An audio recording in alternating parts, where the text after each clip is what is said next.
கஸ்தரக்கன்விளை திருச்சபை மக்கள் யாவருக்கும் நல்வாழ்த்துக்களை தெரிவித்துக் கொள்கிறோம்.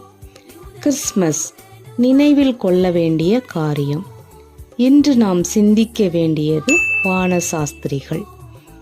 கிறிஸ்மஸ் பண்டிகை என்றாலே முதலில் நம் நினைவில் வருவது சண்டே ஸ்கூல் பிள்ளைகளின் பாட்டு, நடனம், நாடகம்தான்.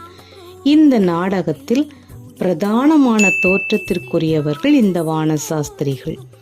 இயேசு உலகின் ராஜா என்று உலகிற்கு அறிமுகப்படுத்தியவர்கள்.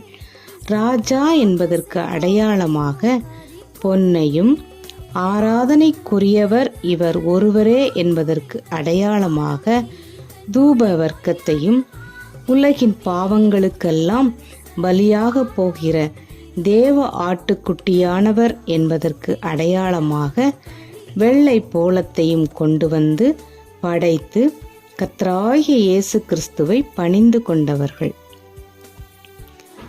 மத்தேயு 2ஆம் அதிகாரத்தில் சாஸ்திரிகள் கிழக்கிலிருந்து வந்தார்கள் என்று குறிப்பிடப்பட்டுள்ளது. எத்தனை பேர் என்று குறிப்பிடப்படவில்லை. யார் இந்த வானசாஸ்திரிகள்?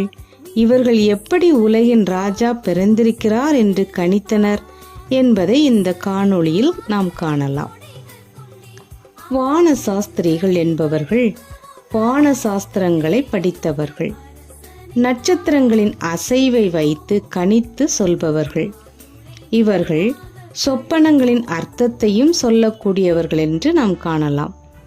வேதாகமத்தில் முதலில் இவர்களை பற்றி யாத்ராகமத்தில் எகிப்து தேசத்தில் மோசேயின் காலத்தில் வாழ்ந்தார்கள் என்றும், பின்னர் தானியேலின் காலத்தில் பாபிலோனில் இருந்தார்கள் என்றும் சொல்லப்பட்டுள்ளது. இந்த வானசாஸ்திரிகள் கிழக்கிலிருந்து வந்தார்கள் என்று மத்தேயு கூறுகிறார். சாஸ்திரிகள் என்றுதான் குறிப்பிடப்பட்டுள்ளதை தவிர 3 பேர் என்று குறிப்பிடப்படவில்லை. எனவே 3க்கும் அதிகமானோர் பெர்சியா மற்றும் பாபிலோன் தேசங்களிலிருந்து ஒவ்வொருவரும் பொன், வெள்ளி, வெள்ளை போளம் என 3 பொருட்களையும் காணிக்கையாக கொண்டு வந்திருக்க கூடும் என்று வேத வல்லுநர்கள் கூறுகின்றனர்.